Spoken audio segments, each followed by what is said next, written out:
প্রিয় দর্শক, শুরু করছি ইস্পানি মির্জাপুর শুভরাত্রি powered by BSB Cambrian School and College.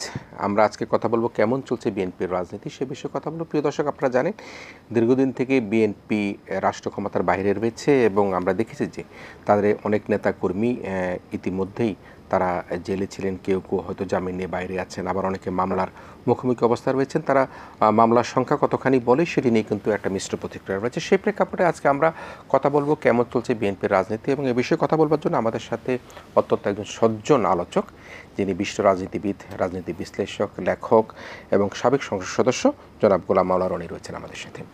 আমরা গোলাম মাওলা রনি, আপনাকে স্বাগত জানাচ্ছি আমাদের আজকের ইস্পানি মির্জাপুর শুভরাত্রি অনুষ্ঠানে। আসলে শিরোনামটা এভাবেই দেওয়া হলো যে কেমন বিএনপির রাজনীতি চলছে। আমরা দেখতে পাচ্ছি যে আসলে মনে একটা নিস্তেজ অবস্থার মধ্যে যাচ্ছে বিএনপির রাজনীতি, এবং সেই রাজনীতির মধ্যে এখন কোনো উত্তাপ নেই, এখন কোনো সেরকম বড় মিছিল মিটিংয়ের কোনো আয়োজন নেই। আমরা আজকে দেখেছি যে লিফলেট বিতরণ করা হয়েছে উপজেলা নির্বাচন বর্জন করবার জন্য। সে লিফলেট বিতরণ করেছে বেলি রোডে। তো আমি জানি না বেলি রোডে লিফলেট বিতরণ করেছে রুহুল কবির রিজভী, তিনি বেলি রোডে করেছেন। বেলি রোডে কি উপজেলা নির্বাচন হচ্ছে কি না সেটি একটা প্রশ্ন। এবং অন্যদিকে আরেকটি প্রশ্ন, সেটি হচ্ছে আসলে সমন্বয়হীনতার একটা কথা বলা হয় যে নেতা নেত্রী কারোর সাথে কারো সমন্বয় নেই, উপর থেকে ডাক আসে, সে ডাক কেউ শুনে কি শুনে না। সব কিছু মিলিয়ে আপনি বিএনপির রাজনীতিটাকে বর্তমান এই অবস্থায় কীভাবে দেখতে পাচ্ছেন? না, প্রথমত আমাদের দেশে যে রাজনীতি, এটি এখনও পেশা হিসেবে প্রতিষ্ঠিত হয়নি, এবং রাজনীতির যে প্রতিষ্ঠান বলতে, যেটা ইনস্টিটিউশন বলতে যেটা বোঝায়, ওটাও আমাদের দেশে এখন পর্যন্ত তৈরি হয়নি, দুর্ভাগ্যজনক হলেও সত্যি। এবং রাজনীতিতে আপনি যে অনুসরণ করবেন এবং অনুকরণ করবেন যে হি ইজ মাই আইডল, আমি তার মতো করে চলবো, এইরকম আসলে ওরকম আদর্শ আইডিওলজি আমাদের এখানে এখনও পর্যন্ত হয়নি।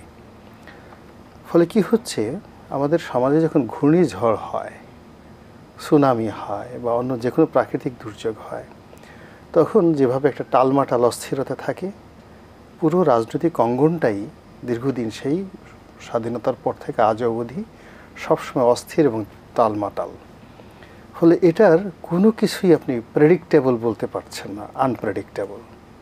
তো ওই আনপ্রেডিক্টেবল জিনিসের মধ্যে যেটি হচ্ছে সেটি হলো, যখন যারা ক্ষমতায় যায়, সব ক্ষমতাধর রাজনীতিবিদ, সেটা চেয়ারম্যান হোক কিংবা মন্ত্রী হোক কিংবা প্রধানমন্ত্রী হোক, এটি তার একেবারে পূর্ণকালীন পেশা হয়ে যায়, এবং এটা এত বেশি লাভজনক পেশা হয়ে যায়, যেমন ধরুন কারো 1000 কোটি টাকার বড় একটা ইন্ডাস্ট্রি আছে, গ্রুপ অফ কোম্পানিজ আছে, কিন্তু সে একজন সংসদ সদস্য হয়ে গেল, তো তার সেই ব্যবসা বাণিজ্য সব গোল্লায় গিয়ে সে এমপির যে পেশাটা আছে এটাকে সে গুরুত্বপূর্ণ মনে করে, এবং জনগণও সেইভাবে তাকে মনে করে। আর যখন একটা মানুষের ক্ষমতা চলে যায়, তখন আর এটা তার পেশা থাকে না, তখন সে রীতিমতো দেউলিয়া ব্যক্তিত্বে পরিণত হয়, ব্যাংক্রাফট। এবং লোকজন মনে করে এ বিরোধী দলে আছে, এর তো কিছু নেই, এ অসহায়, এ দুর্বল, একে মারা যায়, একে খোঁচা দেওয়া যায়, একে চুবানো যায়, একে গুলি করা যায়, এর ঘরে টাকা নেই, এর সাথে যে কোনো জিনিস করা যায়।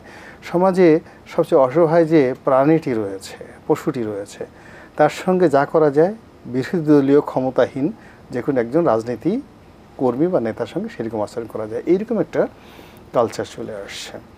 তো সেই কালচারের কবলে পড়ে সারা বাংলাদেশে বিএনপি বলছে যে তাদের প্রায় 48 লাখ মামলা রয়েছে তাদের নেতাকর্মীদের বিরুদ্ধে। তো এক একজনের বিরুদ্ধে যদি 200-250 মামলা ধরেন, তা কম করে হলেও 15 থেকে 20 লাখ নেতাকর্মী, যাদের বিরুদ্ধে 48 লাখ মামলা রয়েছে। তারা বলছে, বিএনপি বলছে যে আমাদের প্রায় 900 লোককে ধরে নিয়ে গুম করে ফেলা হয়েছে, মেরে ফেলা হয়েছে, তাদের কোনো খোঁজ খবর নেই। এরপরে 2006 থেকে আজ পর্যন্ত কেবল মনের দুঃখে বিএনপির বটবৃক্ষের মতো বড় বড় নেতারা মরে গেছেন, এবং অকাল মৃত্যু। আপনি মওদুদ আহমেদ সাহেবের মতো মানুষের যে মৃত্যু, এটিকে অকাল মৃত্যু। এম কে আনোয়ারের যে মৃত্যু, এই মৃত্যু অকাল মৃত্যু, এত সহজে হওয়ার কথা ছিল না। তো এরকম রাজনীতির যারা বটবৃক্ষ ছিলেন বিএনপি রাজনীতিতে, প্রফেসর এমাজউদ্দিন সাহেবের মতো মানুষ, মহিরুদ্দিন মানুষ, এরকম অনেক যারা বিএনপিকে এনলাইটেন করতো, এই লোকগুলো মরে গেছে। এই দেউলিয়াত্বের কারণে, রাজনৈতিক দেউলিয়াত্বের কারণ কারণে। বিএনপি কি দেউলিয়াত্বে পরিণত হয়েছে যেটি বলছিলেন আপনি? বিএনপি না, এখানে জাতীয় পার্টিও দেউলিয়াত্ব, এবং আগামীগত দিনে আওয়ামী লীগে, অতীতে আওয়ামী লীগ দেউলিয়া ছিল, মানে 75 থেকে একেবারে সেই 1996 পর্যন্ত ইট ওয়াজ এ ব্যাংক্রাফট পার্টি, এবং 54 সন থেকে একেবারে 1973 পর্যন্ত ইট ওয়াজ এ ব্যাংক্রাফট পার্টি। কার কথা বলছেন এটা? আওয়ামী লীগের কথা বলছি। আবার যখন ক্ষমতায় আসছে it become a landlord party. BNP একই অবস্থা। বিএনপি এখন ব্যাংক্রাফট অবস্থায় আছে, আর যখন বিএনপি ক্ষমতায় ছিল যে কয়বারই, প্রত্যেকবারই বিএনপি ওয়াজ এ কিং। এই হলো রাজনীতির দৃঢ় বাস্তবতা। যখন যে ক্ষমতায় থাকে সে রাজা থাকে, আর ক্ষমতা চলে গেলে সে ব্যাংক্রাফট, দেউলিয়া হয়ে যায়। এখন আমি যে কথাটা বলছি, তা আপনি যেটা ঠাট্টা করার ছলে বলছিলেন, এখন এইরকম একটা দেউলিয়া পার্টি যার অনেক লোক মনের দুঃখে মারা গেছে, রোগাক্রান্ত হয়েছে, এবং এখন অনেক লোক আছে অন্ততপক্ষে বিএনপির সারা বাংলাদেশে শীর্ষ এমপি হওয়ার উপযুক্ত এরকম 500 থেকে 1000 নেতা আছেন যাদের বয়স 70-এর ঊর্ধ্বে, যারা প্রতিটা মুহূর্তে মৃত্যুর জন্য প্রহর করছে এবং রোগাক্রান্ত হয়ে যাচ্ছে, যাদের দুনিয়ার কোথাও কারো করোনা না হইলেও ওই বিএনপির লোকদেরকে খুঁজে খুঁজে করোনা খুঁজে পেয়েছে, বিকজ তাদের হার্ট, ফুসফুস ইত্যাদি সব দুর্বল হয়ে গিয়েছিল। এখন এই অবস্থাতে বিএনপি যে উপজেলা নির্বাচনের বিরুদ্ধে যে লিফলেট, এই লিফলেট ছাপানো, এই টাকা জোগাড় করাই বিএনপির জন্য সমস্যা হয়ে গেছে। আগের টাকা কি করেছে? যখন তারা জমিদার ছিলেন তখন সেই টাকা জমিদারদের মধ্যে যখন হয়, জমিদারদের যদি বাংলাদেশের ট্র্যাডিশন ধরেন, জমিদাররা যখন জমিদারি করে, এদের একটা বিরাট অংশ আনন্দ ফুর্তি করেই যায়, জুয়া খেলে, বাইজির নাচ দেখে, বড় বড় প্রাসাদ বানায়, বন্ধু বান্ধবকে খাওয়ায়, এটা একটা বিরাট অংশ চলে যায়। কিছু জমিদার আছে যারা ওই জমিদারের বাইরে গিয়ে টাকা অন্য জায়গাতে সঞ্চয় করে। আপনি রাজনীতি বলে যাই বলেন, মানে অর্থনীতির সূত্র সেই পিথাগোরাসের আমল থেকে আজ পর্যন্ত সেম, 5000 বছর ধরে সেম। তো বিএনপির মধ্যে যে সকল চোর ছিল, যারা চোর ছিল, এরা সাজাপ্রাপ্ত হয়েছে, যারা ধরা পড়েছে তারা সাজাপ্রাপ্ত হয়েছে, জেলখানায় আছে। যারা চুরি করেছে, সামাল দিতে পারে নাই, তাদের টাকা পয়সা নিয়ে গেছে। যে সমস্ত লোকজন ধরেন এরকম পাপিয়া কাণ্ডের মতো, এই যে আমাদের এখন আওয়ামী লীগের সময় যে পাপিয়া কাণ্ড, ওয়েস্টার্ন পাপিয়া কাণ্ড, বা এই যে ক্যাসিনো কাণ্ড হলো সম্রাট, এরকম বিএনপির মধ্যে তো ছিল। এখন হয়তো আওয়ামী লীগের আছে 100 জন, তখন হয়তো বিএনপির 10 জন ছিল বা 5 জন ছিল, বাট ছিল তো। এটা তো সত্য কথা যে মতিঝিলের যে ক্লাব পড়ায়, সেখানে তো এই ব্রাদার্স ক্লাব থেকে শুরু করে অন্য জায়গায় এখানে তো জুয়ার আসর বসতো। হ্যাঁ, এখানে তো জুয়ার আসর বসতো। এখন হয়তো সম্রাটের সাথে তারা একেবারে শিশু। আপনি যদি এখন মানে যে সমস্ত আওয়ামী লীগের আমলে যে সমস্ত বড় বড় মানে জুয়ারির আছে, যে সমস্ত ঋণ খেলাপি আছে, যে সমস্ত চোর আছে, যে সমস্ত মানে সাগর চুরি, মানে আবুল মাল আব্দুল মুহিত সাহেব 2010 সনে বলছেন যে এটা পুকুর চুরি নয়, এটা রীতিমতো সাগর চুরি। উনি যদি এখন জীবিত থাকতেন বলতেন এটা মহাসাগর চুরিও হবে না, আরও বড় সাগর যদি পৃথিবীতে থাকে, এরকম চুরি চামারি এখন করছে। তাহলে বিএনপির আমলে যেসব চোরদের কথা আপনি বলছেন, এখন এই যে মহাসাগর চোরদের তুলনায় বিএনপির যে চোর, তারা একেবারে কলা চোর, ডিম চোর, মুরগি চোর, এই পর্যায়ের আপনি যদি এখনকার সঙ্গে তুলনা করেন। এখন এই চোরদের আমি ক্লাসিফাইড করলাম। প্রথম ক্লাসিফাইড হলো একদল গ্রুপ আনন্দ ফুর্তি করে খেয়ে ফেলছে, আজকে 2টা মুরগি চুরি করছে, আর পাড়া প্রতিবেশীরা নিয়ে আচ্ছা মতো জবাই করে মুরগি খেয়ে ফেলেছে, ডিম খেয়ে ফেলেছে, অন্য জায়গাতে আসছে। কিছু চোর সঞ্চয় করেছে, সে শিয়ালে খেয়ে ফেলেছে। পরবর্তীতে না, এমনি লুকায় রাখে। আপনি চোরেরা কি করে, চুরির মাল এনে একজনের কাছে জমা রাখলো, তার সাথে টাউট বোর্ড, তার সাথে বড় টাউটের কাছে রাখছে, বড় চোরের কাছে। সে বড় চোর বলে, রাত তুমি এরকম কিছু রাখো নাই, এইভাবে কিছু গেছে। কিছু চোর ধরা পড়ে তারা জেলখানাতে আছে। আর কিছু চোর তার মাল সামান্য নিয়ে দেশ ত্যাগ করে চলে গেছে, they have leave the country. ফলে এখন বিএনপিতে যেগুলো আছে সেগুলো আসলে অল আর ডায়মন্ড। মানে বিএনপি সত্যিকার অর্থে যারা ত্যাগী নেতাকর্মী, সময়ের যে বিচার এবং সময়ের যে যুদ্ধ, এই যুদ্ধে যারা পরীক্ষিত নেতা, যাদের সততা, ন্যায়পরায়ণতা, ন্যায়নিষ্ঠতা, জ্ঞান, গরিমা, এই বিভিন্নভাবে সরকার যে তাপ চাপ ডলা যা কিছু বলেন না কেন, ধরেন কোথা থেকে জিএম কাদেরে কি একটা ডলা দিল, জিএম কাদের সব ভ্যাসকা খেয়ে উল্টা উল্টা হয়ে গেল। তো বিএনপি লোকদেরকেও তো ডলা দেওয়ার চেষ্টা করা হয়েছে। সেই ডলা খেয়ে বিএনপি যে সমস্ত লোকজন আছে তারা তো সাধারণ লোক না, তারা তো আর যা হোক জিএম কাদের না, তারা আর যা হোক সাজানো মন না, তারা ব্যতিক্রম বিএনপির। তো সেক্ষেত্রে মানে এখন এই বিএনপির যে লোক যারা আছেন তাদের জন্য সত্যিকার অর্থে তাদের অর্থনৈতিক সংকট আছে, অনেক সমস্যা আছে। সেই সমস্যা মোকাবেলা করে রাজনীতি তো পরের বিষয়, এখন যে তারা বেঁচে আছে আর জয় বাংলার বিরুদ্ধে বাংলাদেশ জিন্দাবাদ বলছে, ভুল করে শেখ হাসিনাকে আম্মা না ডেকে তারপরে তারেক রহমান সাহেবকে যে তারা এখনও নেতা বলে ডাকতে পারছে, এটাই তো আমি মনে করি যে বিএনপির সবচেয়ে বড় বিজয়। তার মানে এভাবে বেঁচে থাকাটাই বিএনপির জন্য সবচেয়ে বড় বিজয় এবং এভাবেই তারা বেঁচে থাকবে। এইভাবেই যখন মরু ঝড় হয়, আপনি লেখাপড়া জানা মানুষ বিতর্কিক করেন, আপনি দেখবেন যে যখন মরুভূমির মধ্যে উট পড়ে, আল্লাহ উটকে ওইভাবে তৈরি করেছে, তার ফুসফুস আলাদাভাবে তৈরি করেছে। সে যখনই 4 দিন 5 দিন বালির মধ্যে মুখ গুজে সে থাকতে পারে এবং সে পরবর্তী বাঁচবে না না বাঁচবে কোনো কিছু সেটা বড় কথা নয়, ওই মুহূর্তে তাকে ওই বালু ঝড় সাইমুম যেটাকে বলা হয়, সাইমুম থেকে তাকে বাঁচতে হবে। এখন সারা বাংলাদেশে যে সুনামি চলছে, রাজনীতির নামে যে সুনামি চলছে, যে ডলাতন্ত্র চলছে, যে মোদি থেরাপি চলছে, এই এত কিছুর মধ্যে সাস্টেইন করা রাজনীতি পরের ব্যাপার, ইলেকশন পরের ব্যাপার, ক্ষমতায় যে অনেক পরের ব্যাপার, এখন সে সাস্টেইন করতেছে বিএনপির নাম নিয়ে, এটা হলো সবচেয়ে বড় বিজয়। মানে মরু ঝড়ের মধ্যে আক্রান্ত কি বিএনপি বলা চলে? রাজনীতি মরুঝড়ের মধ্যে আক্রান্ত, যেহেতু বিএনপি রাজনীতি করছে কাজেই হল অ্যাজ এ বিএনপি মরুঝড়ে আক্রান্ত। আপনি চোরদের কথা বলছিলেন, বিএনপির আমলে চোরদের কথা বলছিলেন, কলা চুরি, মুরগি চুরি, এসব চোরের কথা বলছেন, প্রতীক অর্থ হয়তো বলেছেন। এই চোরদের মধ্যে বলছেন যে কারো অর্থ হয়তো বা শিয়ালে খেয়ে ফেলেছে, কেউ অর্থ নিজের অর্থ নিজেই নষ্ট করে ফেলেছে, আবার কেউ অর্থ দেশ থেকে নিয়ে পালিয়ে চলে গিয়েছে। কিন্তু যদি আবার যেটা বলছিলেন, আবার যদি তারা শাসন ক্ষমতায় ফিরে আসে, তো সেক্ষেত্রে যে চোররা অর্থবিত্ত নিয়ে পালিয়ে গেছেন তারা এসে কি আবার দেশের মধ্যে রাজত্ব করবেন? এটা সাধারণত হয় না। আচ্ছা, এটা হয় না, এটা সম্ভব না। এই কারণ হলো যে যারা এই সমস্ত কাজকর্ম করেছে অল আর নন ফেস। এখন ধরেন বিএনপির অনেক লোকের নাম আপনি নিতে পারবেন, আমরা নিতে পারবো, কিন্তু আওয়ামী লীগের যে সমস্ত দাগি আসামি আছে, একেবারে সেই যে কয়েকদিন আগে একটা জল্লাদ ছাড়া পেল না, অনেকগুলো মার্ডার ঠাডার করে এক জল্লাদ, তো এরকম অর্থনৈতিক জল্লাদ বর্তমান জামানাতে আছে।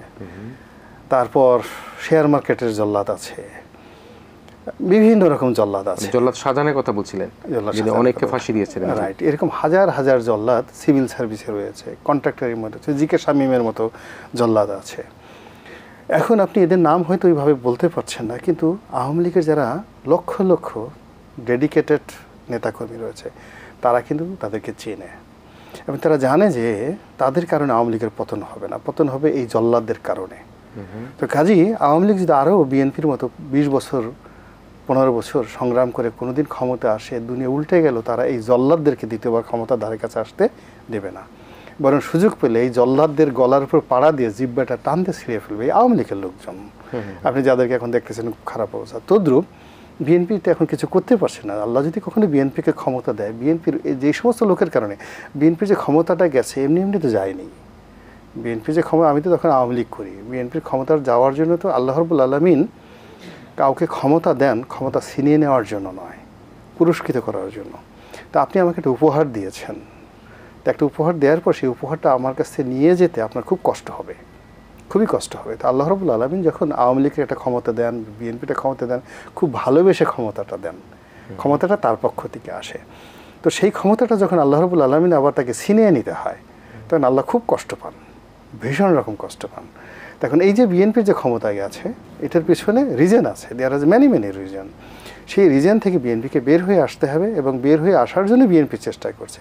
তো যাদের কারণে এই বিএনপি ক্ষমতাচ্যুত হয়েছে, তো যতক্ষণ পর্যন্ত বিএনপির নেতৃত্বে যদি ওই লোকদের প্রভাব যতক্ষণ পর্যন্ত থাকে, কিয়ামত পর্যন্ত এই লোকগুলো বিএনপি ক্ষমতা আসতে পারে না। কারা যাদের এই প্রভাব, তারা কারা যাদের কারণে বিএনপি ক্ষমতা হারিয়েছে? না না না, যাদের কারণে আপনার নাম বলার দরকার নাই, যারা দুর্নীতি করেছে, অন্যায় করেছে, দলকে ভুল পথে পরিচালিত করেছে, জনগণের হক আমানত।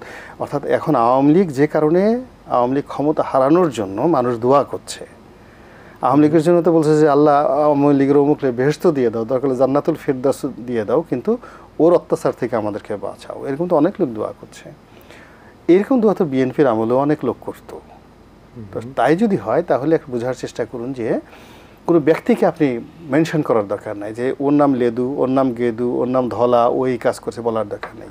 মূল জিনিস হলো জনগণের হক তারা আদায় করেনি, খেয়ানত করেছে। তাদের প্রতি অর্পিত যে দায়িত্ব এবং কর্তব্য তারা সেটা তসরুপ করেছে। তারা জনগণের যে আমানত সেটা খেয়ানতের পাশাপাশি সেটা হরণ করেছে, জাস্ট লাইক ঠগীদের মতো। এবং আপনি জানেন ঠগী কারা? ঠগী হলো ভারতবর্ষে মারাঠাদের মধ্যে একটা গ্রুপ ছিল যারা মানুষদেরকে প্রতারণা করতো, ভালো মানুষের স্রোত ধরে প্রতারণা করতো। নারী এবং পুরুষের বিরাট একটা গ্যাং ছিল। প্রতারণা করে এরপর আপনাকে একটা জালের মধ্যে নিয়ে আপনাকে ডাইরেক্ট মেরে ফেলতো। মেরে ফেললে আপনার সব কিছু ছিনিয়ে নিত। And this group of people is called ঠগী। ঠগী। তো তদ্রূপ আমাদের এই রাজনীতিতে এখনও যেমন ঠগীদের একটা বিশাল গ্রুপ আছে। বিএনপির জমানাতে ছিল, জাতীয় পার্টির জমানাতে ছিল। আমরা একটু আসি। আপনি তো বলছিলেন যে আওয়ামী লীগ করতেন এবং আপনি আওয়ামী লীগ করার পরে 2014-তে এসে বোধহয় আপনি বিএনপি নমিনেশন নিয়ে নির্বাচন। না, বিএনপি তো 2014 সালে নমিনেশন ইলেকশন করেনি। আমি 2014 সনে রাজনীতির প্রতি আমার একটা অনাগ্রহ সৃষ্টি হয়ে গেছে। আচ্ছা, মানে আমি আওয়ামী লীগে ছিলাম, কিন্তু আওয়ামী লীগের থাকাটা আমার জন্য আসলে ভালো লাগেনি। আমার 2012 থেকেই আমি খুব একটা অসহ্য মর্মবেদনায় জর্জরিত হচ্ছিলাম। বিকজ আমি খুব ইয়াং ছিলাম, অনেক কথা বলতাম যেগুলো আমার মুখে মানাতো না। মানে মনে হতো ছোট মুখে বড় কথা। কিন্তু আমি বুঝতাম যে এগুলো আওয়ামী লীগ অন্যায় করছে। এরপরে আওয়ামী লীগের যে বিভিন্ন স্তর আছে, উপজেলা আওয়ামী লীগ, জেলা আওয়ামী লীগ, কেন্দ্রীয় আওয়ামী লীগ, এরকম আমি ধরেন এই রুমে আপনার সঙ্গে আছি, আপনার সঙ্গে যদি আমার সম্পর্ক ভালো না থাকে 1-2 টেবিলে, আপনি যতই পোলাও কোরবান দেন না কেন, এটা শুধুমাত্র যারাদের পশু প্রকৃতির মানুষ, তাদের যতই মারেন, বিড়াল কুকুর, এরা খাবার দিলে আবার চলে আসে। কিন্তু যারা আশরাফুল মাখলুকাত তারা রেসপেক্ট চায়। তা আমি দেখলাম যে আমার আসলে মন্ত্রিত্ব হবে, এমপিত্ব হবে, কিন্তু আমার রেসপেক্টটা আমি যেভাবে চাচ্ছি সেভাবে হচ্ছে না। তো যখন রেসপেক্ট হচ্ছে না, আমি যখন জেলে গেলাম, জেল থেকে বের হওয়ার পর আমার কাছে মনে হলো যে আমার এখানে আমি কাঙ্ক্ষিত। জেলে গেছিলেন কেন আপনি? আমি জেলে, এটা অনেক ইতিহাস, জেলে এটা সবাই বলবেন কেন, সে নিয়ে একটা মিশ্র প্রতিক্রিয়া আছে। মানুষ মনে করে যে কেন জেলে গেলেন। না, এটা না, জেলে এটা যেহেতু জেলে ব্যাপার আছে, জেলে অনেকগুলো কারণ আছে, অনেকগুলো কারণ আছে। আমি জেলে গিয়েছিলাম, এটা বলবার পাবো না। আমি জেলে গিয়েছিলাম, 39 দিন আমি জেলে ছিলাম। জেল থেকে বেরোনোর পর আমার কাছে মনে হলো যে আমি এই দলটি করার জন্য উপযুক্ত নই। I am not the right person to continue as a politician, as a within this party. তো আমি আসলে 2014 সনে যে নির্বাচন হলো, আমি নমিনেশন পেপারটাই কিনিনি। নমিনেশন পেপারটা কিনিনি আওয়ামী লীগের।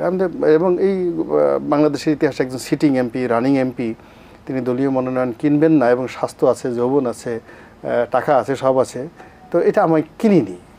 তো এখন সবাই যারা আমাকে পছন্দ না করে তারা বলবো, আরে ওকে তো মনোনয়ন দিতই না। তো দিত না দিত সেটা পরের ব্যাপার। আমি তো কেনার, আমার তো আই হ্যাভ দ্য রাইট। কারণ আওয়ামী লীগে সৈয়দ আবুল হোসেন সাহেবের মতো লোক মনোনয়ন পাননি, অনেক বড় বড় মানুষ মনোনয়ন পাননি। ইট ডাজ নট মিন যে সে দল ছেড়ে দিয়েছে, কিন্তু আমার তো মনোনয়ন পেপার কেনাটা ছিল আমার অধিকার। আমি সেটা করিনি, কারণ আমার মনের ভিতর থেকে মনে হয় যে আমি আওয়ামী লীগ ছেড়েছেন। আওয়ামী লীগ ছাড়িও নাই। I was waiting for the good days and good time. আমার কিছু ওই সময় মনে হচ্ছিল যে শেয়ার মার্কেট নিয়ে যে কেলেঙ্কারিগুলো হচ্ছে, এই এখন কি আওয়ামী লীগ করছেন? কোনটা? মানে আওয়ামী লীগ ছাড়েন নাই বলছিলেন যে? না, আমি যখন 2014 থেকে 18 পর্যন্ত আমি তো আওয়ামী লীগ ছাড়িনি, আওয়ামী লীগই ছিলাম, কিন্তু আমি অ্যাক্টিভ পলিটিক্সে ছিলাম না, মানে এমপি ছিলাম না বা কোনো। 18 পরে আপনি আওয়ামী লীগ ছেড়েছেন? 18 পরে আমি যখন নমিনেশন, 18 নমিনেশনে যেটা রাতের ভোট হলো, সেই রাতের ভোটে আমি আওয়ামী লীগের পরিবর্তে বিএনপি থেকে মনোনয়ন নিলাম। আওয়ামী লীগের মনোনয়ন চেয়েছিলাম, আওয়ামী লীগের মনোনয়ন আমি যখন পেলাম না, তখন আমি বিএনপি মনোনয়ন। 14তে না চেয়ে 18তে কেন চাইলেন? আচ্ছা, 18তে চাওয়ার মূল কারণ হলো রাজনীতি এমন একটা বিষয়, it's a one way traffic. One way traffic, প্রতিদিন আপনাকে শিখতে হবে। এবং এই জগতে একবার যদি কেউ ঢুকে, এখান থেকে আসলে মানে মৃত্যু ছাড়া এখান থেকে কেউ বিদায় নিতে পারে না। তো 2014 সনে মনে হলো যে না, আমি আর রাজনীতি করব না। কিন্তু এলাকার নেতাকর্মী, পরিবেশ, পরিস্থিতি, বিভিন্ন কারণে সবাই এতটা ইনফ্লুয়েন্স করলো যে আমার কাছে মনে হলো যে আই শুড গো আমার কিন্তু যেহেতু আমি আওয়ামী লীগ করি, আমাকে আওয়ামী লীগের মনোনয়নে চাইতে হবে। তো আওয়ামী লীগের মনোনয়ন চাইলাম, কিন্তু আওয়ামী লীগ যেভাবে ধরেন আমার তখন যেভাবে নির্বাচনটা করবে, দে হ্যাভ অলরেডি ডিসাইডেড, সেখানে জনপ্রিয় প্রার্থী তাদের দরকার ছিল না। তাদের যে কোনো লোক যার হাতে নৌকার প্রতীক থাকবে। আওয়ামী লীগের মনোনয়ন নেওয়ার চেষ্টা করেছেন, কিন্তু সেটা আপনি আমি পাইনি। আপনি কি মনোনয়নের জন্য সর্বোচ্চ পর্যায়ে গিয়েছিলেন? না, আমি জাস্ট কিনেছি এবং আমি জমা দিয়েছি। আমি কারো তখন আপনাকে নমিনেশন দেয়নি, তার পরবর্তীতে আমি সাথে সাথে আমি বিএনপি থেকে অফার পেলাম যে আপনি যদি ইফ ইউ আর ইন্টারেস্টেড আমরা আপনাকে মনোনয়ন দেবো। আমি বিএনপি থেকে মনোনয়ন নিলাম। তার মানে তখন আপনি অফিসিয়ালি আওয়ামী লীগ ছেড়ে বিএনপিতে আসলেন। তার মানে আপনি আওয়ামী লীগ ছেড়েছেন? আওয়ামী লীগ ছেড়েছি। একটা প্রশ্ন, আপনি যখন আওয়ামী লীগ ছেড়ে আসেন, অর্থাৎ বিএনপি থেকে নমিনেশন নেন, তারপর পরে আমরা দেখেছি সামাজিক যোগাযোগ মাধ্যমে এক ধরনের মিশ্র প্রতিক্রিয়া শুরু হয়েছিল, এবং আমি নিজেই দেখেছি সেখানে বলা হচ্ছিল আপনি আসলে যে রাজনীতি করবার কথা, অর্থাৎ আপনার অতীত রাজনৈতিক ইতিহাস গণমাধ্যমে মেন স্ট্রিমে নয়, আমরা সামাজিক যোগাযোগ মাধ্যমে দেখেছি, তারা বলেছিল যারা যুদ্ধ অপরাধীদের পক্ষের সমর্থিত যেসব দল, সেই দলের সমর্থনের লোক আপনি ছিলেন, আপনি ঘাপটি মেরে আওয়ামী লীগের সেখানে ছিলেন। আমি সোজা বাংলায় বলতে গেলে বলতে হয় আপনি জামাত শিবিরের এক ধরনের নেতা বা নেতৃস্থানীয় ব্যক্তি কিন্তু তলে তলে ছিলেন। সেই বিষয়ে আপনার কোনো বিশ্লেষণ আছে কিনা, সে সময়কার কথা বলছি। আপনি আসলে অভিযোগটা করতে পারেননি ঠিক মতো, ভদ্রলোক মানুষ তো লজ্জা করতে পারেনি আমি। জি, অনেকে বলতে যে এটা হলো কাদের মোল্লার ভাতিজা, যে যুদ্ধাপরাধী কাদের মোল্লার ভাতিজা বলতো, আর গালি দিয়ে বলতো he is a bastard son of Kader Molla, এই ধরনের কথাবার্তা বলতো। আমাদের দেশের একটা সমস্যা হলো কি, যে ইসলাম যে কোনো কারণে হোক, ইসলামাইজেশনটা রাজনীতিতে এখনও ইতিবাচক ধারায় আসেনি। এখানে দুটো ভিন্ন গ্রুপ হয়ে গেছে। যারা দাড়ি টুপিওয়ালা ইসলাম করে তারা মনে করে তারা জান্নাতি, বাকি যারা লোকজন আছে তারা আসলে কিছুই জানে না। কিন্তু মানুষ যদি জানে না হামাদুহু আনাস্তাইনুহু আনাস্তাগফিরুহু ওয়া নাউযু বিল্লাহি মিন শুরুরি আনফুসিনা, সে মনে করে পৃথিবীর সমস্ত বিশ্ববিদ্যালয়ের ভাইস চ্যান্সেলরের বাবা সে হয়ে গেছে। এই গেল এক। আর দ্বিতীয়ত যেটা আছে সেটা হলো যে যারা গতানুগতিক পড়াশোনা করেন, যাদেরকে আমরা সেকুলার বলি, তারা মনে করেন যে এই ধর্মকর্ম যারা করে, বিশেষ করে ইসলামাইজেশনটাকে তারা মানে ধর্মবিরোধী না, ঠিক ইসলাম বিরোধী, ইসলাম ফোবিয়া তাদের মধ্যে কাজ করে, এবং এটা তাদের একটা স্টাইল। যে লোকের দাঁড়িয়ে আছে, নামাজ কালাম পড়ে বা কথাবার্তা বলে, তাদেরকে দুই চারটা গালি দিতে পারাটাই মনে করা হয় যে তাদের মধ্যে একটা শ্রেষ্ঠত্ব।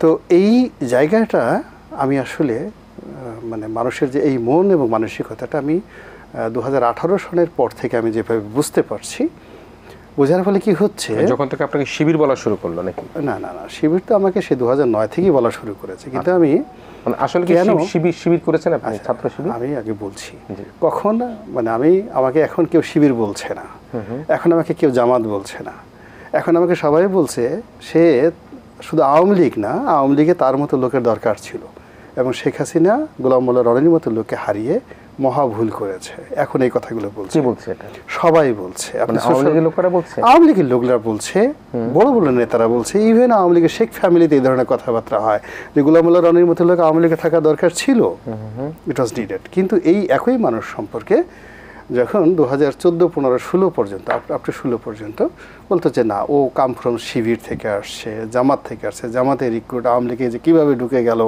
ইত্যাদি ইত্যাদি। কেউ তো খোঁজ করেনি যে আমি আসলে শিবির করতাম না ছাত্রলীগ করতাম, কী করতাম না করতাম, কিন্তু ব্যাপার হলো এইভাবে আসছে। এর কারণটা কি?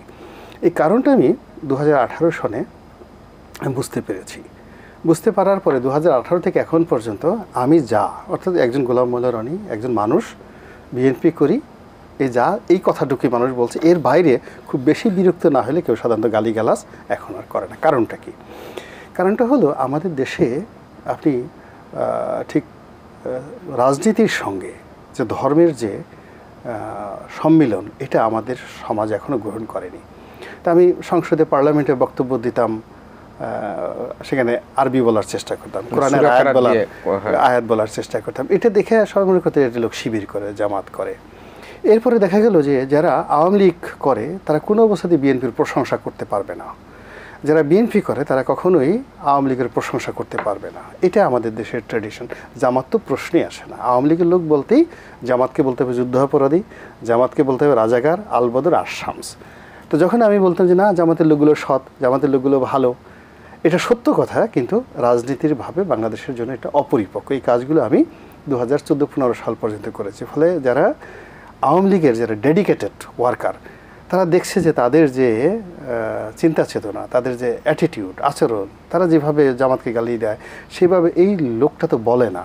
ফলে তার যে রুট সম্ভবত জামাতের সঙ্গে আছে, ওই জায়গাটা যেটা আপনি বলছেন সূরা কারাতের কথা, মানে এটি কি বলা হয় কিনা যে আপনি আসলে কয়েকটি সূরা কারাত বা কোরআনের কয়েকটি তালাওয়াতকে মুখস্থ করে আপনি একটা হিপনোটাইজ করার চেষ্টা করেন, আপনি একটা মানুষের মধ্যে যদি সরাসরি বলি আপনি বলছেন আপনি ভদ্র মানুষ প্রশ্ন করতে পারেন, একটা ভণ্ডামি করার চেষ্টা করেন, সেই এটা আপনি আপনার প্রশ্নটা অত্যন্ত উপযুক্ত। আমাদের আমি এটা করি বা না করি ডাজ নট ম্যাটার, কিন্তু এরকম অনেক লোক অনেক কাজ করে। একটা কথা আছে উর্দুতে, দেলোয়ার হোসেন সাইদি সাহেব ওয়াজে প্রায়ই কথাটা বলতেন যে হাল তেরা চাল হ্যায় মকসুদ তেরা মাল হ্যায় লাখোকে আন্ধা কার দিয়া।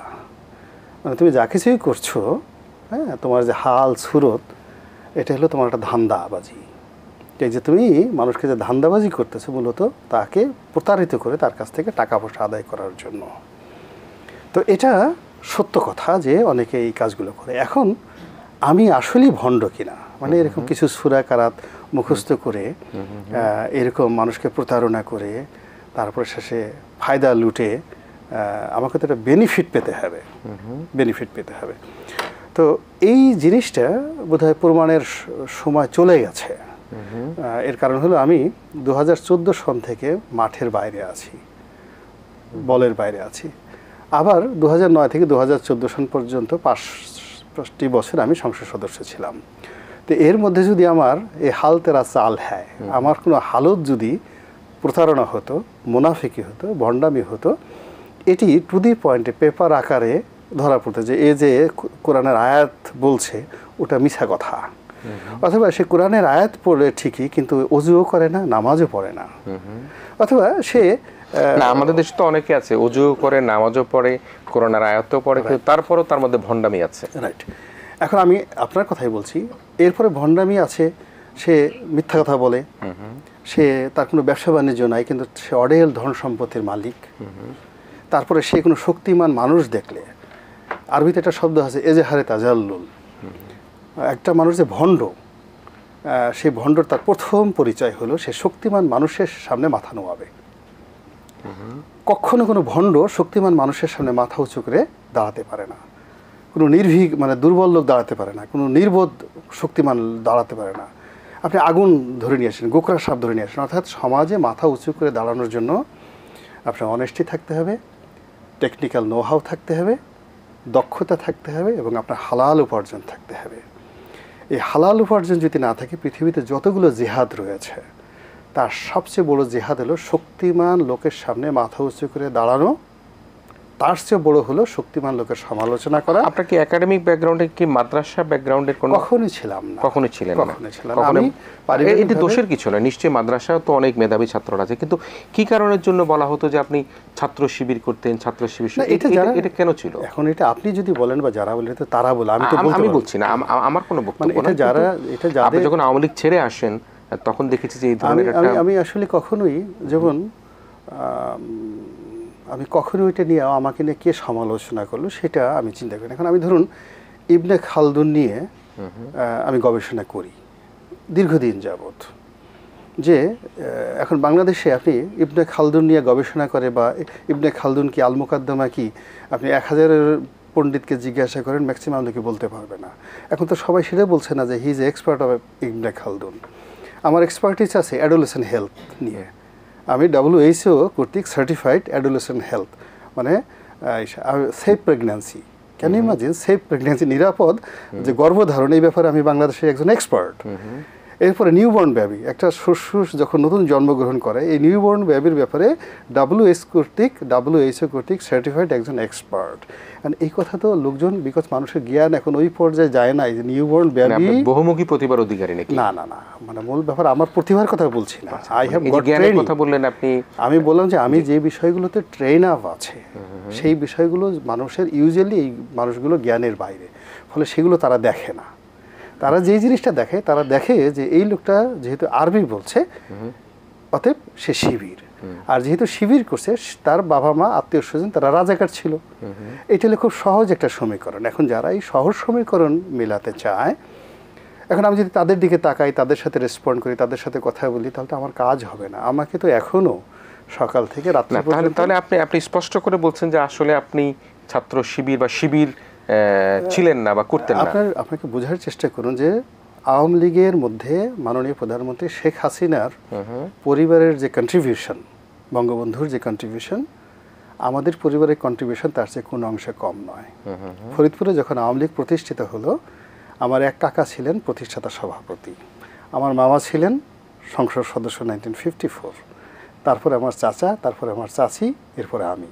আপনি বোঝার চেষ্টা করেন ব্যাপারটা। It's a 4th generation. I am holding A blood বাংলাদেশে, হাজী শরীয়তুল্লাহর বংশধর আমি এই বাংলাদেশে। তো যার জন্য গোলাম মোল্লা রনি এখানে সিএস পর্চা ছাড়া ভেসে আসেনি, বুঝতে পারেন। এখন হাজী শরীয়তুল্লাহর এই ঢাকা শহরে কোন কোন বংশধররা আছে, কোথায় কয়টা বাড়ি আছে, কোথায় কয়টা মাজার আছে, কোথায় কয়টা পীর আছে। হাজী শরীয়তুল্লাহর বংশধররা যে তারা যে অন্য কোনো রাজনীতি করবে না সেটি কিন্তু কথা না। কিন্তু আপনি এটি কেন স্পষ্ট করছেন না যে আপনি ছাত্র শিবির করতেন কি করতেন না? না, ফার্স্ট থিং হলো যে ছাত্র শিবির নামক যে জিনিসটি, এটি কখনোই আমি এটা জানতামই না। বরং আমি আপনাকে একটা কথা বলি, আমি তখন সম্ভবত 6-এ পড়ি। আচ্ছা, 6-এ পড়ি বা 6-এ পড়ি। তখন শিবিরের সাথে তালিম নিতেন? তখন আমাদের ওখানে, আমি এটা আমার মনে ছিল না, আমার কয়েকটা ছেলে, তো ওরা ওই যে 4, 5, 6-এ পড়ে কিছু ছেলেদেরকে এইভাবে তালিম দিত। তো এরকম কয়েকটা ছেলে আমার কাছে আসছে বলার জন্য। আমি তাদের শিবিরে না না না ওই মানে আমার আত্মীয় স্বজনের মধ্যে যেরকম শিবিরের কিছু লোকজন আসছে তাদের তালিম দেওয়ার জন্য। তো আমি তাদেরকে খুব বকাঝকা করলাম যে দিস ইজ ইউর টাইম, তোমাদের এখানে লেখাপড়ার সময়, তোমরা লেখাপড়া করবা, স্কুলে যাবা, শিবির কি, রাজনীতি কি সমস্ত কথাবার্তা বলো। তো আমি এটা ভুলে গেছিলাম। এটা ভুলে যাওয়ার পরে এখন অনেক দিন পর আমার সেই ভাইরা বলে যে ভাই আপনার ওই সময় আপনার যে পার্সোনালিটিটা ছিল, যার কারণে শিবিরের কি খারাপ দিক দেখেছেন যে শিবির? না, খারাপের জন্য না। এটা ক্লাস 6-এ একটা ছেলে পড়ে, একটা ক্লাস 6-এ একটা ছেলে পড়ে, সে কেন রাজনীতিতে যাবে? সে ভালো লেখাপড়া করবে, ঘর সংসারে সাহায্য করবে। আমাদের ওখানে কৃষি প্রধান এলাকা, ব্যবসা প্রধান এলাকা, এবং ওখানে 70, 73, 74, 75 সনে মানে আপনাকে যারা শিবির বলে বকা দিত বা আপনার পরিবারকে জামাত বলে বকা দিত, শিবির এবং এটা না জেনে, সেই শিবির বা জামাতের ত্রুটি কোথায় দেখেন আপনি? মানে কেন শিবির এবং জামাতের অনেক ত্রুটি আছে। প্রথমত, Jamaat is not a political party, it's not a political party, এবং এটা কোনোদিন একটা পলিটিক্যাল পার্টি হতে পারবে না। এবং এটা আমি পার্লামেন্টের বক্তব্য আমি এই কথাটা বলেছি, এটা হতে পারবে না। তারা গুড ম্যান, তারা সমাজে ঠিক আছে, বিরাট একটা অংশ তাদের আছে, অলমোস্ট 8 to 12% তারা বলে তাদের আছে। কিন্তু বাংলাদেশের রাষ্ট্র ক্ষমতায় কোনোদিন জামাত শিবিরে আসবে এটা ইম্পসিবল একটা ব্যাপার, কখনোই তারা আসবে না। এর কারণ হলো তাদের যে রাজনীতির যে চিন্তা চেতনা, এটা হলো প্রথমত কমিউনাল। তারা নিজস্ব একটা সাম্প্রদায়িক চিন্তা করে, এবং তারা সবসময় নিজেদেরকে মনে করে তারা রাইট এবং তাদের যারা প্রতিপক্ষ তারা রং। কিন্তু রাজনীতি হলো হাইয়েস্ট আর্ট অফ নেগোসিয়েশন। তাদের সঙ্গে সখ্যতা তো রাখা হচ্ছে নাকি? না, তাদের কারোর সাথে সখ্য না, আমার সাথে সবার সাথে সখ্যতা আছে। কিন্তু শিবির, জামাত শিবির এরকম কারোর সাথে এরকম আত্মীয়তা আছে, সখ্যতা আছে। আমার 14 গোষ্ঠীতে 14 জেনারেশনে জামাত করে, শিবির করে, এরকম কোনো শালা সম্বন্ধী, আত্মীয় স্বজন, মামা, খালু, এরকম কোনো আগেও ছিল না, এখনো নাই। আমি এটি খোঁজ করে বের করতে পারবো না। কিন্তু আমি লাইভ শোতে বললাম তো, আমার বাড়িতে নাই। কিন্তু আমার বাড়িতে বলছেন আপনার 14 গোষ্ঠীর মধ্যে শিবির, জামাত এরকম কেউ নেই, সেটি কি আপনি কিভাবে হলফ করে বলেন? কেউ না কেউ তো পরিবারের বা বংশের কেউ না কেউ থাকতে। না, শুনেন, এখানে মূল ব্যাপার হলো শিবিরের রাজনীতিটা যেভাবে ফান্ডামেন্টাল। আমাদের বাড়িতে একটা সময় এই যুদ্ধাপরাধী কাদের মোল্লা সাহেব উনি লজিং থাকতেন আমার দাদা বাড়িতে। আচ্ছা, কোন সনে এটা? এটা ওই 1965-66 সনে। এই যে কাদের মোল্লা সাহেবের ফাঁসি হয়েছে, ফাঁসি হলো তখন তিনি অবশ্য উনি আপনার কোথায় আমাদের ফরিদপুরে আমাদের দাদা বাড়িতে আমার ফুফুদেরকে পড়াতেন। আচ্ছা, তো উনি আসলে ওই সময়টাতে শিবির করতেন না, তখন তিনি ছাত্র ইউনিয়ন মতিয়া গ্রুপ করতেন, ফরিদপুর রাজেন্দ্র কলেজে পড়তেন আর কি। এবং আমাদের ওখানে খুব বিখ্যাত স্কুল আছে বার্ষিক স্কুল, ওখানে তিনি পড়াশোনা করতেন। তো যার জন্য আপনি চিন্তা করেন যে কাদের মোল্লা শিবিরের একজন খুব বড় নেতা ছিলেন। তারপর জেলখানাতে আমি যাদের সঙ্গে ছিলাম, এটিএম আজহার সাহেব ছিলেন, তারপরে ওই নয়া দিগন্তের মালিক যে ফাঁসি হলো যার আর কি, ভদ্রলোকের নাম জানি কি, ইবনে সিনার সাথে জড়িত ছিল, হ্যাঁ খুব ইন্টেলিজেন্ট ম্যান ছিলেন। মানে আরও অনেক জামার শিবিরের নেতাদের সাথে চলছি। মাহমুদুর রহমান সাহেব ছিলেন আমার সঙ্গে। তো জেলখানার যে অ্যাডাপশন, ওখানে একটা মানুষকে দেখার, মীর কাসেম আলী, হ্যাঁ, তা ওনার মানে ওখানে একটা মানুষকে দেখার এর চেয়ে আর সুযোগ হয় না। তো আমি সেখানে দেখে, আমি তো তখন সিটিং এমপি, রানিং এমপি, আমার তখন আমি ওদেরকে যত ঘনিষ্ঠভাবে একদম টপ নেতাদেরকে দেখতে পেরেছি জেলখানাতে, তখন আমি তাদের যে আইডিওলজি, তাদের যে চালচলন, তার সঙ্গে তাদের যে ফান্ডামেন্টাল যেটা নিয়ে তারা রাজনীতি করে, যেমন বাংলাদেশে তারা মনে করে গোলাম আজম তাদের একেবারে প্রতিষ্ঠাতা ধর্মগুরু। গোলাম আজম কাকে মনে করে? আবুল আলা মওদুদী সাহেবকে মনে করে। মওদুদী কাকে মনে করে? মওদুদী সাহেব মনে করে আবু ওহাব নজদি। আবু ওহাব নজদি কাকে মনে করে? ইবনে তাইমিয়াকে মনে করে। ইবনে তাইমিয়া কাকে মনে করে? ইবনে কাসিরকে মনে করে। আই এম স্টাডিং ইবনে কাসির। ইবনে কাসিরের তাফসিরগুলো আমি যখন পড়ছি, সেই ইবনে কাসির থেকে একেবারে গোলাম আজম পর্যন্ত কীভাবে আসলো। এবং এই গোলাম আজম একসময় শিবির করতেন না, তিনি গ্রাম থেকে আসছেন, এসে তিনি এই যে তমুদ্দিন মজলিসে এসে যোগদান করেছেন। এবং তার সাথে যারা সহকর্মী ছিলেন তাদের সবার সাথে আমি, এই প্রিন্সিপাল আবুল কাসেম, অধ্যাপক আব্দুল গফুর, অধ্যাপক শাহেদ আলী, ওই যে জিব্রাইলের ডানার লেখক শাহেদ আলী, ডক্টর আসগর ইবনে শায়েক, তাদের সাথে আমিও এক সময় তমুদ্দিন মজলিস করেছি। এবং সেখানে উনি কিভাবে এই মওদুদিবাদের সঙ্গে জড়ালেন এবং তাদেরকে ছেড়ে উনি কিভাবে জামাত ইসলামে জেলখানা ছিলেন। কার কার সাথে ছিলেন? যে মীর কাসেম আলী, এটিএম আজহার সাহেব, আচ্ছা, কাদের মোল্লা ভাই সে দেখা করছেন কয়েকদিন, উনি তখন জীবিত ছিলেন, অন্য রুম থেকে এসে সেই জেলখানাতে মানে আসতেন, যেহেতু আমাদের পাশাপাশি বাড়ি, আমাদের দাদা বাড়িতে উনি থাকতেন। তো উনি আসছি ঈদের দিনও সেখানে আসছে। আমি এগুলো লিখছি, আমি জেলখানা থেকে বের হয়ে যে বাংলাদেশ প্রতিদিনে লিখেছি। কিভাবে দেখেছেন আপনি? তারা তখন কি তাদের ফাঁসির আদেশ হয়ে গিয়েছিল? হ্যাঁ, তাদের ফাঁসির আদেশ হয়ে গেছে। তাদের ফাঁসির প্রতিক্রিয়া কি ছিল তখন? না, তাদের ফাঁসির আদেশ হয়ে গেছে, ওটাও আমি লিখেছি, যেমন ফাঁসির আদেশ হয়ে গেছে। তো মাঝে মাঝে তারা চিন্তিত হতেন, অমনোযোগী হতেন, কিন্তু বেশিরভাগ সময় তারা নামাজ কালাম পড়ে তাদের যে শেষ মুহূর্তটি রয়েছে, শেষ মুহূর্তটিকে তারা ইবাদতে কাটানোর চেষ্টা করেছেন। যেমন আমি একদিন একটা বেফাস কথা মীর কাসেম আলী সাহেবকে বলে ফেললাম, যার জন্য আমি খুব আফসোস করি এখন পর্যন্ত। আমি মাহমুদুর রহমান সাহেব আমরা বসেছিলাম এক জায়গাতে। তো বসে থাকার পরে আমি বললাম যে আপনার ওজন কত? বললো আমার 98 কেজি। 98 কেজি। তো আমি বললাম যে ভাই, আপনাকে যদি ফাঁসিতে টানানো হয় আপনার গলাটা তো ছিঁড়ে যাবে, কথাটা জাস্ট বলার পরে ভদ্রলোক, মানে আমরা খুব হাসছিলাম একটা বিষয় নিয়ে, তো ওনার মুখটা কালো হয়ে গেল। আমি খুব, মানে আমার ভীষণ রকম আমি বিব্রত হলাম যে আসলে মুখ থাকলে সব কথা বলতে হয় না, আর সবাইকে সব জিনিস। আমি খুব এখন অনুশোচনা করে কথা বলছি। উনি জাস্ট মাথাটা নোয়া রেখে উনি আসমানের দিকে আঙ্গুলটা তুললেন, যে ফয়সালা যদি ওখান থেকে আসে আর যদি আমার গলাটা ছিঁড়ে যায়, আমার তো কিছু করার নেই।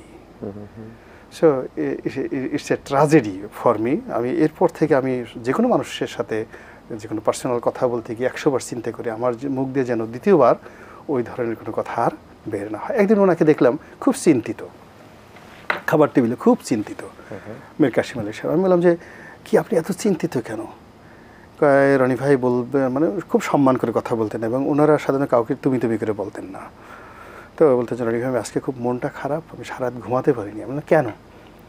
তো বললো যে আমি আজকে পেপারে দেখলাম যে সাইবেরিয়াতে এখানে যে আবহাওয়ার যে পরিবর্তন হচ্ছে এবং সেখানে বরফ গলে যাচ্ছে, তা সাইবেরিয়ার যে বরফ গলে যাচ্ছে এর ফলে তো মরুভূমিতে বৃষ্টিপাত হবে। আমি তো দীর্ঘদিন মরুভূমিতে কাজকর্ম করছি এবং মরুভূমিতে বৃষ্টিপাত হওয়া মানে কিয়ামতের লক্ষণ। এই জন্য আমার মনটা খারাপ হয়ে গেছে। তাই আমি বললাম যে ভাই, আপনি কি একটা অদ্ভুত মানুষ, কয়দিন পরে আপনার হবে ফাঁসি, আপনি ফাঁসির আসামি ডেলি যান, আর আপনি সাইবেরিয়ার বরফ গলে গেছে এটা নিয়ে চিন্তা করেন। সো এই জিনিসগুলো তাদের মধ্যে আমি দেখেছি, যেটা নর্মালি অন্য পলিটিশিয়ানদের মধ্যে দেখা যায় না। যেমন মনে করেন মাহমুদুর রহমান সাহেব, তার এটা খুব জলি এবং একটা জোক, মানে রীতিমতো খুব হাসির একটা ঘটনা। তো আমরা যখন একসাথে বসতাম, বসে মামুনও ছিল, গিয়াসুদ্দিন আল মামুন জেলখানাতে, আমরা একসাথে বসে গল্প গুজব করতাম। তো আমরা চিন্তা করলাম এটাই বোধহয় আমাদের শেষ দিন, আমরা এখান থেকে বের হয়ে এই দেশে আর থাকবো না, আমরা চলে যাব, এই দেশে আর থাকবো না, আমরা সবাই চলে যাবো, আর রাজনীতি করবো না। এবং আমি যে রুমে ছিলাম এই রুমে সালমান এফ রহমান ছিলেন, উনিও ওই সারাদিন কোরআন শরীফ পড়তেন আর ওখানে বলতেন বিভিন্ন লোকের কাছে আমি জেল থেকে বের হয়ে আর জীবনে কিছু করবো না। ওই রুমে নাসিম সাহেব ছিলেন, প্রয়াত নাসিম সাহেব ছিলেন, নাসিম সাহেব একই অবস্থা, ডেইলি বিকেলবেলা কাঁদতেন। মানে জেলের যে পরিবেশটা, ওই পরিবেশে গিয়ে ওনারা কিসের কারণে ছিলেন? 111-এর সময় তারা ছিলেন, তারা ছিলেন।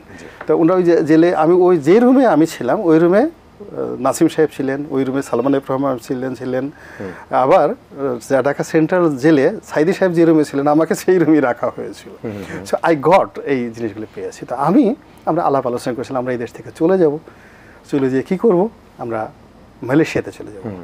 তো মালয়েশিয়াতে গিয়ে আমরা কী করবো, ভাতের হোটেল দেবো। তো সেখানে যেহেতু আমি কথাবার্তা বলতে পারি, so I will be marketing manager. আচ্ছা, মার্কেটিং ম্যানেজার। আর মাহমুদুর রহমান হিসাবপত্র ভালো করতে পারে, তিনি ক্যাশে বসবেন, ক্যাশ করবেন। আর রান্নাবাড়া থেকে শুরু করে হসপিটালিটি যে জিনিসটা, এটা মীর কাশিম আলী সাহেব দেখবেন। আচ্ছা। আর বাজার করবেন Giasuddin Al Mamun. So already settled, এবং সেভাবে উই আর ভেরি সিরিয়াস। আলোচনা দেখে মনে হচ্ছে যে আমরা বের হয়ে আসলে এই কাজটা করবো, এর বাইরে আর কোনো কাজ নেই, সো সিরিয়াস।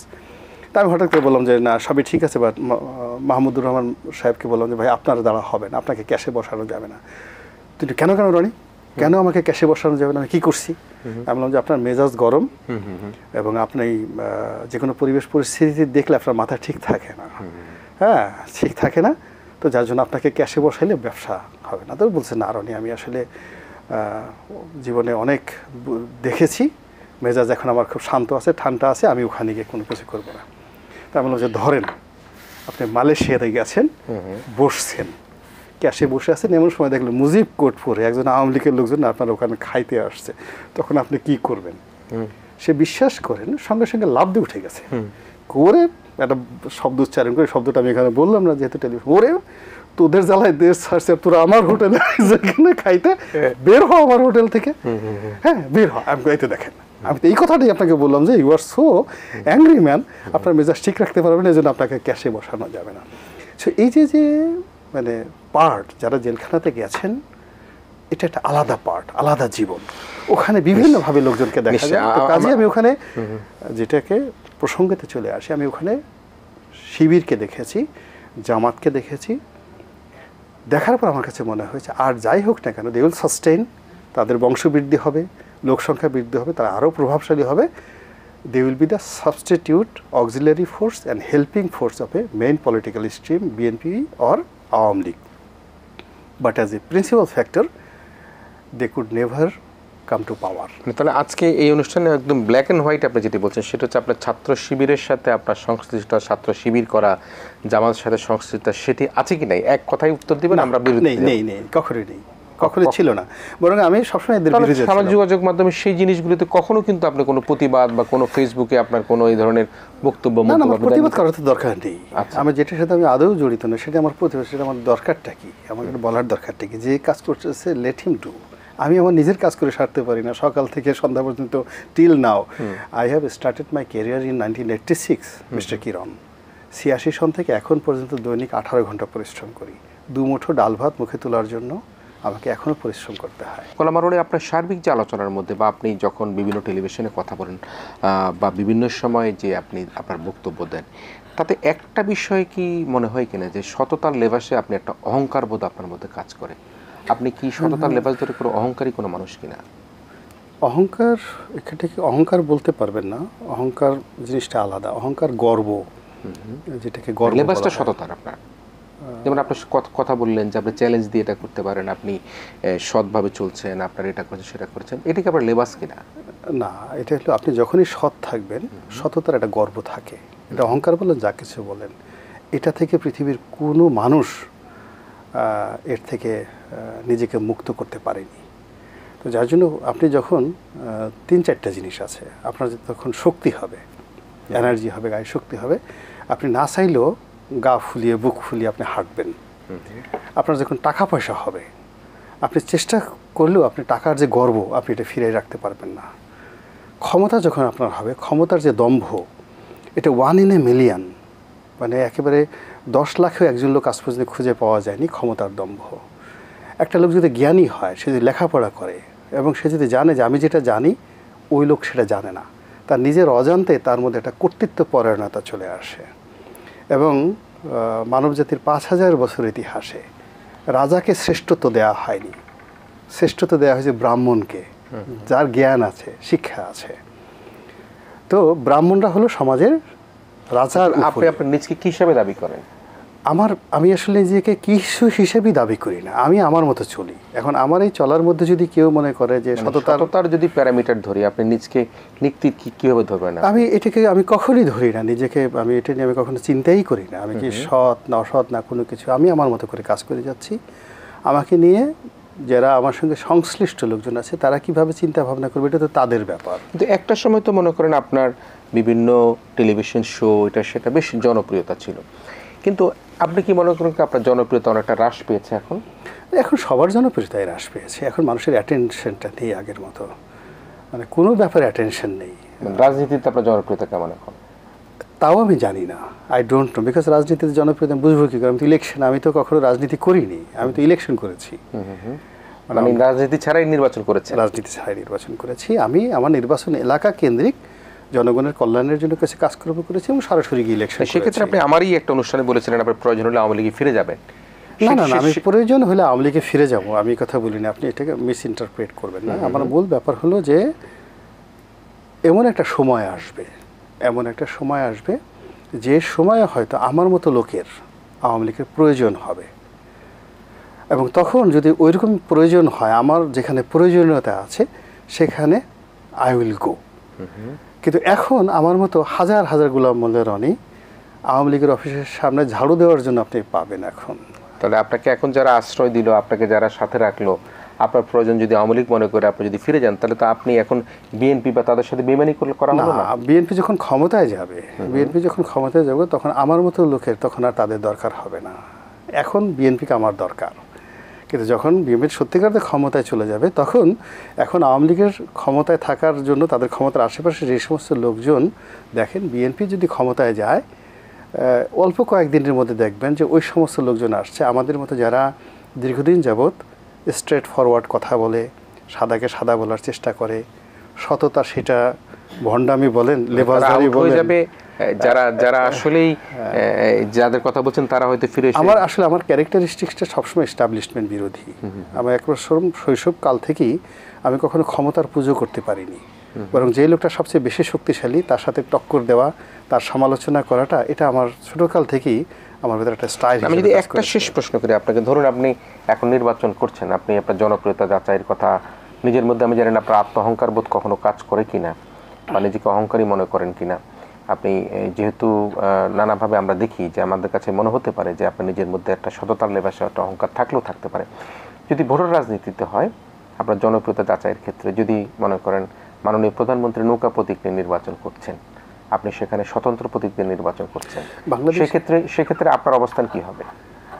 মানে প্রথমত হলো যে, অথবা বেগম খালেদা জিয়া ধানের শীষ প্রতীক নিয়ে নির্বাচন করছেন, আপনি সেখানে স্বতন্ত্র প্রতীক নিয়ে নির্বাচন করছেন, আপনার ভোটের অবস্থা কি হবে? মিস্টার কিরণ, আমি কখনো হাইপোথেটিক্যাল কোনো জিনিসে যাই না কখনো। হাইপোথেটিক্যাল আপনি নিজের অবস্থানটাকে না, এটা প্রথমত হলো যে এই কয়েকদিনটা রাস্তার একটা লোককে প্রশ্ন করা হয়েছিল, ধরুন আপনি প্রধানমন্ত্রী হইলেন, তখন সেই লোক রাগ হয়ে গেছিলো যে মিয়া ফাজলে আমার আর জায়গা পান না, আমি সংসার চালাইতে পারি না, চালাই রিক্সা, আপনি আমার বলতেছেন আমি প্রধানমন্ত্রী হওয়ার জন্য। আমি যেখানে বিএনপির একটা মনোনয়নের জন্য 11 বালতি পানি খাচ্ছি, তারপর আই এম নট শিওর যে আগামী নির্বাচনে মনোনয়ন পাবো কিনা। আমি আওয়ামী লীগের একটা মনোনয়নের জন্য 11 বালতি পানি খেয়ে 10 বছর ঘুরে ঘুরে একটা মনোনয়ন পেয়েছি। তো সেখানে আমি শেখ হাসিনা নৌকা নিয়ে দাঁড়াবে আর তার এগেন্সে স্বতন্ত্র দাঁড়াবো, এসে বড় ফাজলাম আর পৃথিবীতে থাকে বলেন তো। সো এইটা কল্পনা করার মতো, নাকি প্রথমত এই ধরনের চিন্তা করাটা একটা মানসিক। যদি খালেদা জিয়া ধানের শীষ নিয়ে, মানে ফার্স্ট থিং হলো যে খালেদা জিয়া, শেখ হাসিনা, নৌকা এবং ধানের শীষ, এই ব্র্যান্ডিংয়ের বিরুদ্ধে বাংলাদেশে স্বতন্ত্র ইলেকশন করে একটা লোক দাঁড়াবে, এই কথা যদি কেউ চিন্তা করে এবং প্রশ্ন করে, প্রশ্নকর্তা এবং আমি এবং আপনি আমরা দুজনই জনগণ কর্তৃক প্রত্যাখ্যাত হব, নিন্দিত হব। 62 জন তো নৌকার প্রতীকের বিরুদ্ধে জিতলো। এটা নৌকা এটা একটা আলাদা বিতর্ক। এটা এই অল্প সময়ের মধ্যে আপনি পারবেন না। প্রথম দিক হলো যে বাংলাদেশে জাতীয় সংসদ নির্বাচনে স্বতন্ত্র নির্বাচন করে পাশ করে আসাটা একটা দুর্ঘটনা, এবং এই দুর্ঘটনার ফলে যারাই নির্বাচিত হয়েছে তাদেরকে সারা জীবন দুর্ভোগ পোহাতে হয়েছে। সুরঞ্জিত সেনগুপ্তর মতো মানুষ আওয়ামী লীগে যোগদান করতে বাধ্য হয়েছে। মতিয়া চৌধুরীর মতো ইটস এ ইনস্টিটিউশন, আপনি কল্পনা করতে পারবেন না মতিয়া চৌধুরী কী, তার যে বিশালত্ব কল্পনাই করতে পারে না, সে আওয়ামী লীগে যোগদান করতে বাধ্য হয়েছে। ফলে বাংলাদেশে আসলে মূল ধারার বড় দুটো দলের বাইরে গিয়ে রাজনীতি করাটা অসম্ভব। আর এই দুটো দলে যারা একবার রাজনীতি করেছে তারা জাতীয় পার্টি জামাতে কোনোদিন বসতেও পারবে না।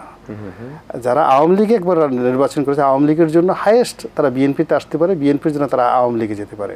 কিন্তু বিএনপি এবং আওয়ামী লীগের এই দুটো দলে যারা এমপি নির্বাচন করেছে তারা জাতীয় পার্টিতে আসবে বা অন্য জায়গাতে আসবে, এটা অসম্ভব একটা বিষয়, এটা কোনোদিন সম্ভব না। এক। 2 নম্বর হলো যারা এই দুটো দলের মধ্যে যারা একবার এমপি হয়েছেন, সংসদ সদস্য হয়েছেন, তারা বুঝতে পারে যে শেখ হাসিনার ওজন কতটুকু, খালেদা জিয়ার ওজন কতটুকু, তারা আন্দাজ করতে পারেন, বা আপনারা বাইরে থেকে করতে পারবেন না। ফলে শেখ হাসিনা নৌকা নিয়ে দাঁড়াবেন আর আমি স্বতন্ত্র নিয়ে দাঁড়াবো, আপনি আমাকে 133টা পাগলের ইনজেকশন দিয়ে দেন, তবুও দেখবেন যে আমার ওইদিকে নিতে পারবেন না। আপনি ইনজেকশন দেয়ার মানে ইনজেকশন।